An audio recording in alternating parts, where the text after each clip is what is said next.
If old school survival horror is your thing, whether that be the puzzles, the visuals, or something else altogether, then I've got just the game for you. But first, let's backtrack just a little bit to just last year. Chasing Static is a game that I really enjoyed, and while it wasn't the most scary game, it was definitely one of the better looking lo-fi visual indies that I had seen, and with great sound design to boot. So throw those together and you've got yourself at least a very creepy atmosphere, which is to me the most important aspect of horror. In my review, I thought the game was 100% worth the asking price. It was only a couple hours long. I'm sure you could pad it out with a little bit extra playtime, but overall I really enjoyed the experience in a way that I just couldn't explain. It just felt nice to play it, even if it wasn't the most intense games of all time. That being said, let's jump from first person to third person horror with the new game from Headware Games, the developer. This comes in the form of HollowBody, a tech noir survival horror short story set in the urban decay of a long abandoned British city. As a side note, a lot of the buildings and things like that come from the developer's actual city they live in, so that's really cool, as a little side note I suppose. But for reference, as I said, Chasing Static is about 2.5 hours long, and it was touted also as a short experience just like this one is.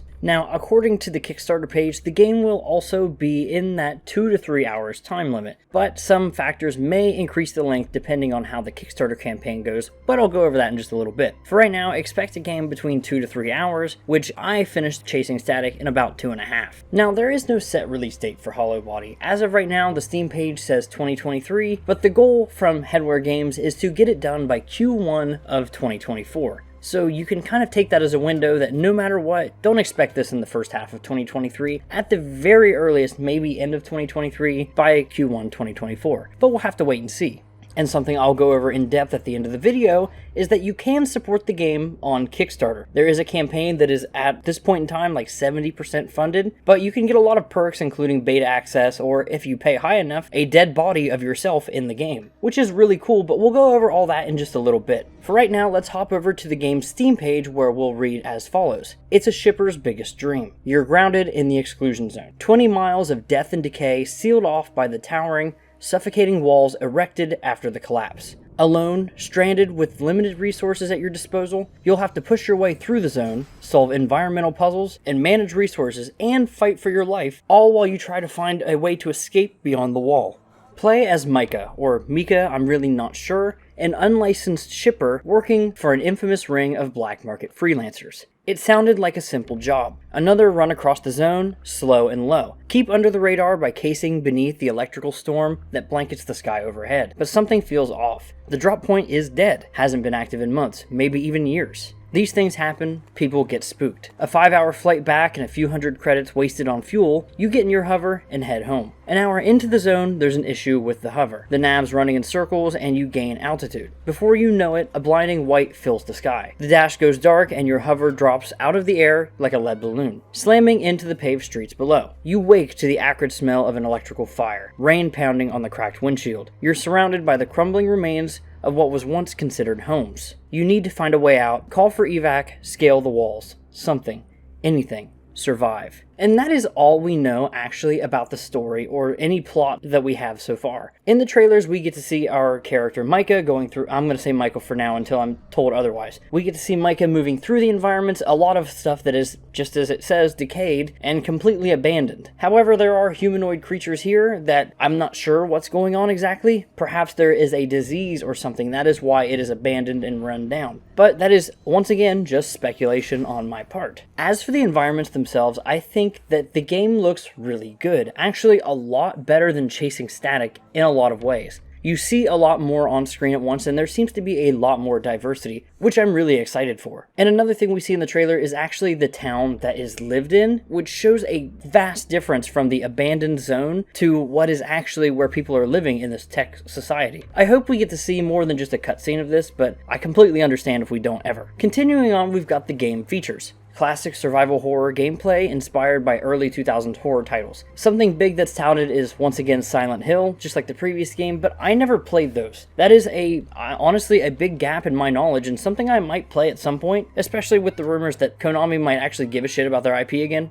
We'll see. But to me, I see nothing but Resident Evil here. Things like the pulse in the inventory to show your health, how you're doing, as well as swapping the items, all show something that I'm very familiar with as Resident Evil HD, the original game, game is probably my favorite in the series. And then continuing on with that, we've got a cinematic blend of dynamic and fixed camera angles. So we see that a bit in the trailer, actually, as the fixed camera angles are where the camera's in one place and you're looking down from a certain perspective that is fixed entirely so you have a certain atmosphere and mood to the scene you're in. Specifically, I'm seeing in this indoors, but then when we get outdoors or in certain environments, it looks like we can kind of control the camera and look around just a little bit more dynamic. And that's actually when I'm noticing that the character is in combat or like gunplay more specifically. Unless the HUD is just turned off here, there doesn't seem to be any hard aiming, more like Resident Evil HD again, where as long as you're aiming in the right direction, you probably will hit them. And then we've got logic puzzles, resource management, and limited combat with a focus on the narrative and exploration. As I've already highlighted, the limited combat is pretty clear here, even in the trailer. As for logic puzzles and resource management, that could very well be ammunition and different things like that. But then as far as the puzzles go, we see the character pushing a dumpster at one point, different things like that where you're going to be moving around the environment or looking for a locked key to this thing in this lady's chest, all different things that it could be. But one thing that we didn't see in the trailer other than one grunt from our good friend Micah is that the game will have full voice acting, which will be really nice. Chasing Static also had really great voice acting, so that's something that I'm not worried about whatsoever here. The game also will have multiple endings for a story element, so that's pretty cool to see, but I'm not really sure anything about this. We know nothing about the story outside of the basic premise. It would be cool to see a fail state where the actual ending is not escaping, but I guess we'll have to wait and see. And once again, there is an emphasis on strong world building set in a dystopian near future. Anything tech related like cyberpunk or anything like that, I can never rule it out completely. And with the way people handled stuff like the pandemic, hell, if there was a sickness here, I could honestly believe it would have happened as well. So I don't know, man. I'm just excited for this game. It looks so good.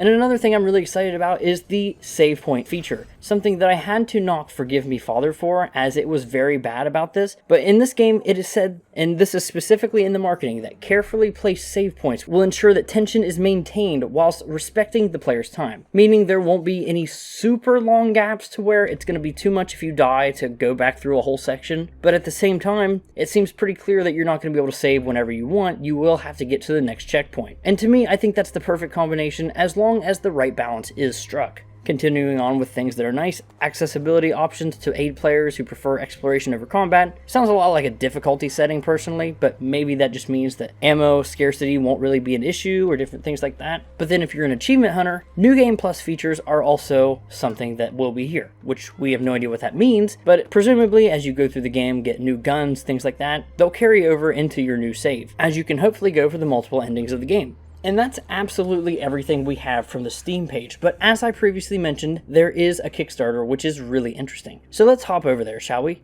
Okay, so officially at the time of recording, the HollowBody Kickstarter has $12,945 US out of its $17,324 goal. So that's really good, and that's 330 backers with 27 days to go at that. There's even been an updated image that there will be stretch goals revealed soon if funding continues to flow through pretty much. Now, we don't exactly know what those stretch goals are, but some things were actually listed on here as a conversation. Things like additional locations added to the game, and even post-game content, whatever that does mean. This would, of course, increase the development time, so that Q1 2024 or 2023 idea may be out the window and more securely into 2024. Another thing that they do say is that if the demand for the game is really high and there will be a lot of sales, like predicted, then there will be a consideration to increase the game's length beyond that 2 to 3 hour window, which personally I think would be great, but not something necessary. And he finishes that by saying the world of HollowBody is vast and there is a lot of potential for more content,